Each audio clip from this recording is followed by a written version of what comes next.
Hello, this is Professor Chandana Goswami, and today I will be discussing on leasing. So we will first start with the definition of a lease. A lease is a contractual agreement whereby the lessor, that is the owner, grants lease to the lessee, that is the user. And when I say grants a lease, it means that it offers the lessee the right to use an asset, and in return the lessee is going to make periodical these rental payments. We have seen examples of lease where government land is handed over to tea estates for a 100-year period, that is a lease. Then there are buildings also which go out for 20 years, 30 years lease. Even aircrafts are also on lease, and so is industrial equipment. Here we are going to focus on lease of industrial equipments. Now the different types of equipment lease, they are categorized depending on certain characteristics. So let's go through them one by one. The first is what is known as a finance lease. And these are some of the characteristics of the finance lease. There is transfer of ownership to the lessee before the lease expires. The lessee can purchase the asset for a bargain price when the lease expires. The lease period covers 75% of the economic life of the asset, and the present value of the lease payments is at least 90% of the asset's value. Let's take an example. Suppose A is the lessor, that's the owner, and A is giving out a machine on lease to B. B is going to be the user, and this lease contract is for a period of 10 years. At the end of 10 years, B has the option to buy this machine and keep it for himself. In this 10 years time, there's a lot of depreciation which has happened. So the value of the machine will come down, but the machine is in good working condition. So B can buy it at a good price. Let's assume that the economic life of the machine was 12 years. And this lease is for 10 years. So you can see that the life of the lease, that is the lease period, covered a little more than 75% of the economic life of the asset. And again, if the value of the machine was 100 lakhs, we are saying that present value of all the lease payments that is going to happen over the 10-year period should be minimum 90 lakhs. In this way, you can recover 90% of the asset value. And the balance 10%, you can easily get it when B is going to buy your machine at the end of the lease period. So that is why we are saying that there is transfer of ownership to the lessee before the lease expires. And finance lease is a long-term contract. If it is not a finance lease, it is called a operating lease. So what happens here is that the lease term is significantly less than the economic life of the asset. So if the economic life of the asset was say 15 years, your lease contracts are going to be for a period of say 4 years or 5 years. Then after that it will go to another lessee for another 4 or 5 years. Like this, you will have to do multiple leasing agreements in order to recover the cost.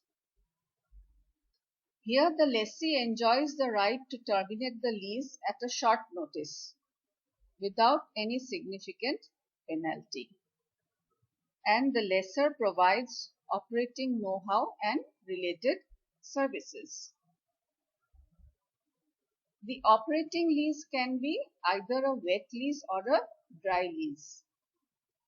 If it is a wet lease, the lessor, that is the owner, undertakes responsibility of insurance and maintenance. And if it is a dry lease, it is the lessee who undertakes responsibility of insurance and maintenance. So a quick look at the difference between a finance and operating lease. First point is that in a finance lease, there is substantial transfer of risk and rewards of ownership from the lessor to the lessee, while there is no such substantial transfer in case of a operating lease. In a finance lease, normally one lease is enough to cover investment cost plus return, but you will require multiple lease to cover investment cost plus return in case of a operating lease. In a finance lease, normally the lessee buys the equipment towards the end, but that is not the case in a operating lease. So in an operating lease, the lessor will have to look out for a resale market to dispose of the asset. Then there is another way of categorizing. It is called sale and lease back. So you have the user out here who has already purchased the equipment and invested a lot of money into the equipment, and his money is being blocked out there. So what does he do? He negotiates with the leasing company and he says that I will sell the asset to you and I will again lease it back from you. So the leasing company also has no problem because they will buy the asset and they already have the user ready. And this type of a sale and lease back can be structured either as a finance lease or an operating lease. And manufacturing companies use this arrangement to unlock investment in fixed assets. But if you look at sale and lease back from the leasing company's viewpoint, first it is very difficult for them to establish the fair market value of the asset that is going to be acquired. Remember, this asset has already been purchased by the user and has been used for about say 6 months, 8 months and all that. So therefore, the original cost price cannot be the fair market value. Second, depreciation that can be claimed now by the leasing company, it cannot be more than what the user would have claimed if the user were to continue using it. Okay, so your depreciation is on the original cost price, and therefore that rate of depreciation, that amount of depreciation will continue. Even if the leasing company pays some higher amount, still it will not be able to claim a higher depreciation. So the price that is paid by the leasing company is irrelevant for the purpose of calculating tax relevant depreciation. Now, because depreciation is a tax deductible expense, that is the only place where the lessor gets a benefit, and it is not going to get that benefit out here. I mean, it will get it, but to a lesser degree. Hence, the leasing company is likely to charge a higher lease rate to make the transaction financially viable. So the opposite of sale and lease back will be a direct lease, and it is a contract between two separate entities, that is the lessee and the lessor. However, a direct lease can have two forms, either a bipartite lease, that means there are two players out here, or a tripartite lease, which means that there are three players out here. So you can see a direct lease, which is if it is a bipartite one, then there is a lessor and the lessee only, and it can come in the form of an operating lease or a finance lease. Here there is an additional clause that can be put into the contract, whereby the lessor says that if there is a technology upgradation, I will give you an upgraded equipment, or I will offer addition to the original configuration, which means in any case you will have the latest technology equipment with you. If it is a tripartite lease, it is normally a finance lease. It's a long-term one. And there are three parties involved out here: the lessor, the lessee, and the equipment supplier. So what happens here is that the lessee who is going to use the equipment hunts for an equipment supplier, who can give him the equipment that he is looking out for. Once that is identified, he will go to the lessor and say that this is the equipment I want to take on lease, and that is the supplier. So the lessor is going to buy it from the supplier and then lend it to the lessee. Then you can have single investor lease or a leverage lease. So when the leasing company funds this entire investment of the equipment on its own, and it can do that by using its own equity or borrowing from the bank. Alright. So whatever it uses, mixture of debt and equity, it is going to work independently and supply the equipment. And when it borrows from the bank, these debt funds that are raised, they are raised without recourse to the lessee. So this means that should the leasing company not be able to pay off the interest to the bank, or maybe default in this loan repayment, then the bank does not have any right over the income of the lessee. So the lessee is protected. Then you can have a leverage lease. This is normally done when it is a very, very expensive equipment. For example, a Boeing 747 cost almost 400 million US dollars. And it is not possible for a single leasing company to fund this entire investment. So what it will do is that the lessor will bring some amount from their side, and there is going to be another party who is known as the lender, and this lender is going to be the loan participant. So the lessor and the lender, they will jointly fund the investment of this asset. That is why it is referred to as a leveraged lease. Let's see how it works.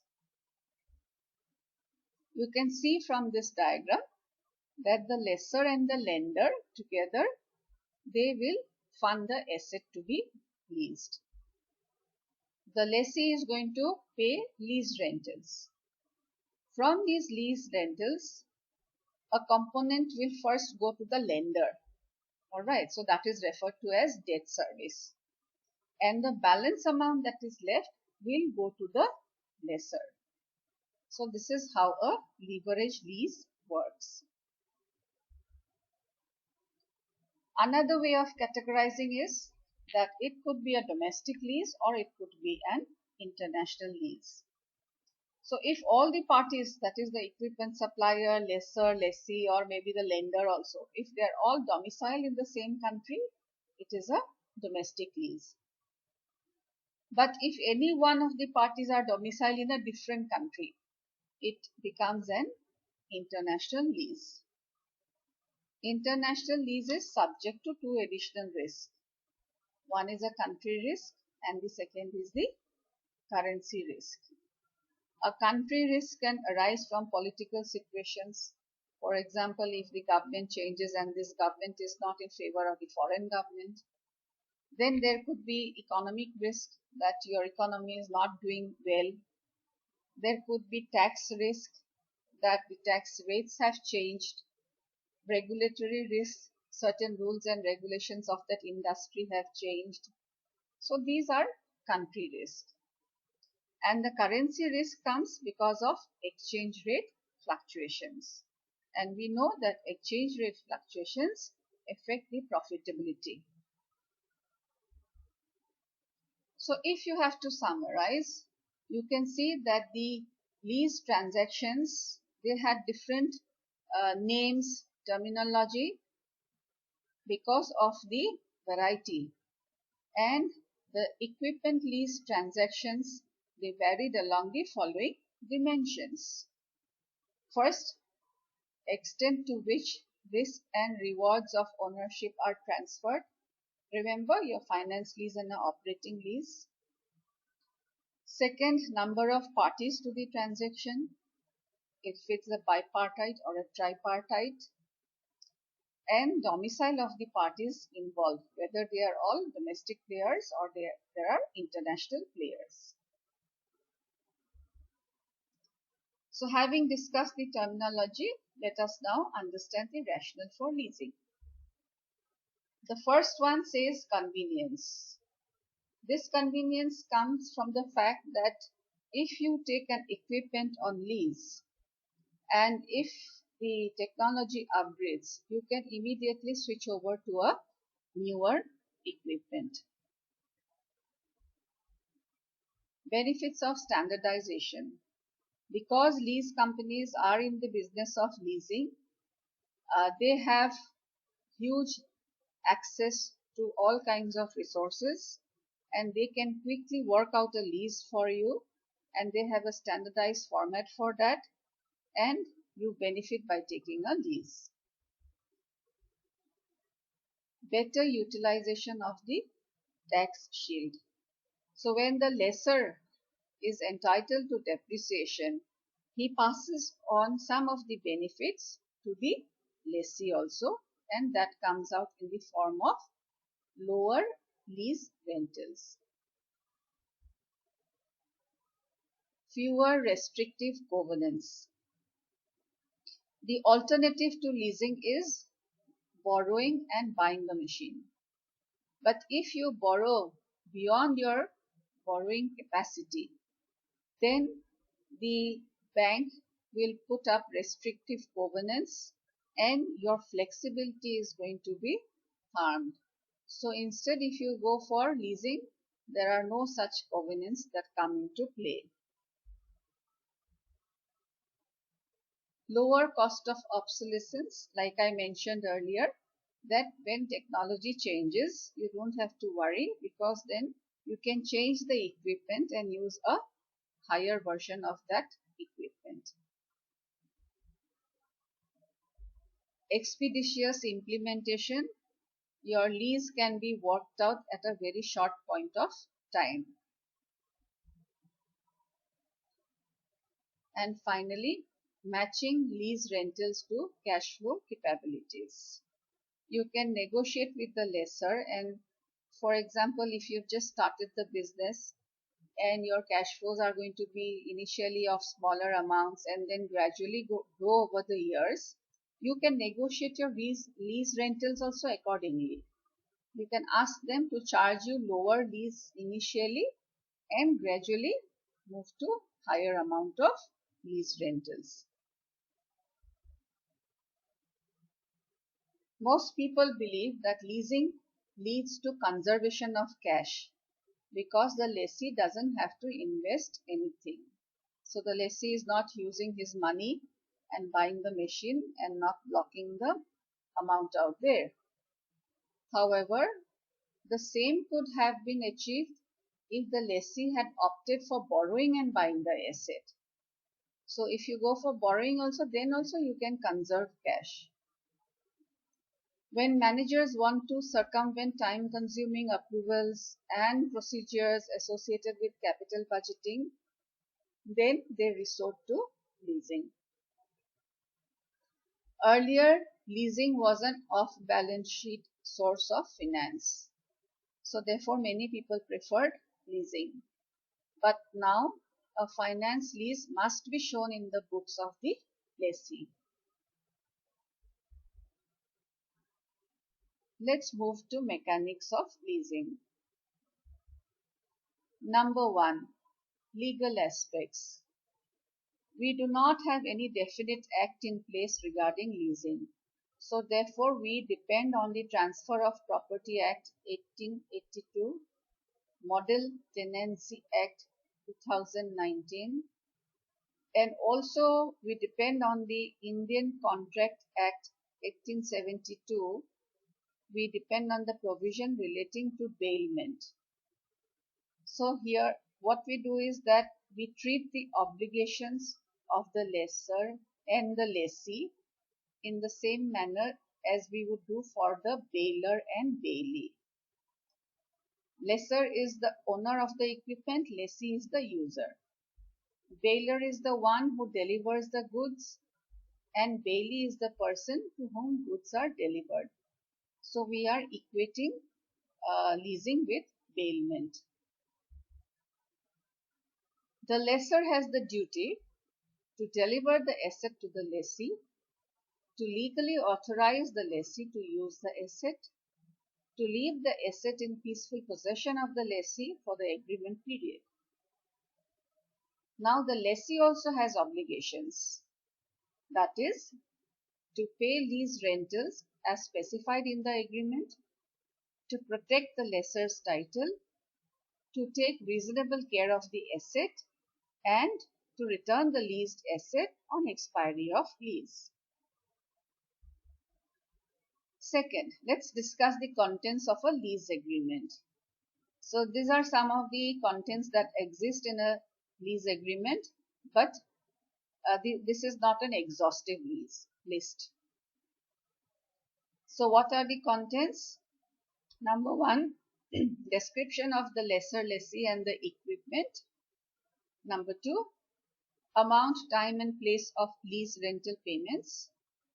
Number three, time and place of equipment delivery. Number four, lessee's responsibility for maintenance, repairs, insurance, etc. Number five, lessor's rights in case of default by the lessee.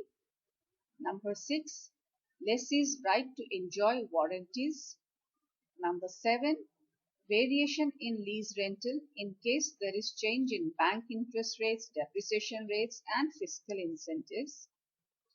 Number 8, option for renewal of lease. Number 9, arbitration in the event of a dispute. Third, sales tax provisions. Earlier, no sales tax was applied on lease transactions, but it is applicable nowadays. Number 4, income tax provisions. Depreciation is to be claimed by the lessor. Lease rentals received by the lessor are taxable under the head profits and gains of business or profession. And the lease rentals paid by the lessee, they are tax deductible expenses for the lessee. Number 5 is accounting treatment. Operating lease. Remember, operating lease, you have multiple lease agreements. Okay. So operating lease is capitalized in the books of the lessor, that is the owner. The lessor is entitled to depreciation. Lease rentals are income for the lessor and expenses for the lessee.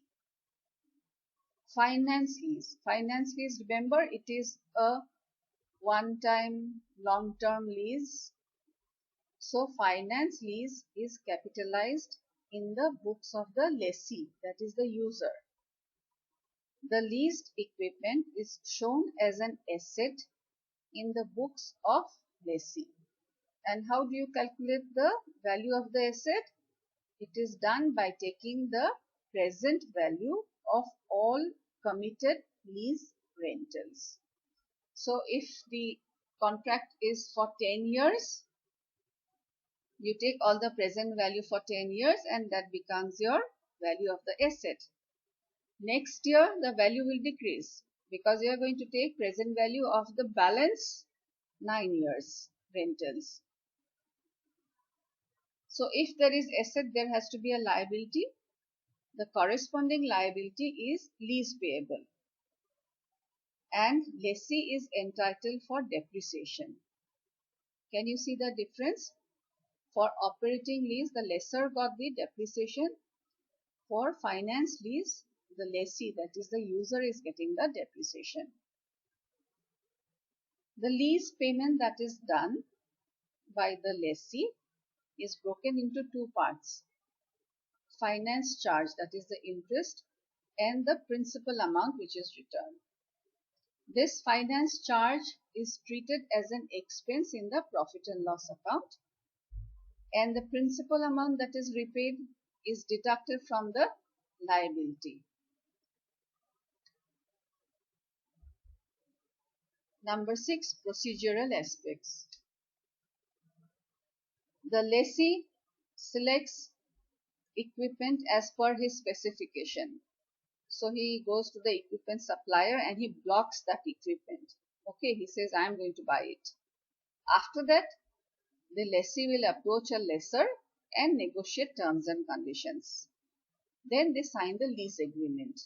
So once the lease agreement is ready, then the lessee assigns the purchase rights to the lessor. Remember, he is the one who had blocked that equipment. So after the purchase rights are given to the lessor will purchase and deliver it to the lessee. Guarantees, warranties, service terms are passed on to the lessee. The lessee insures the equipment and assigns it in favor of the lessor. So that was all about leasing. Thank you very much for tuning in.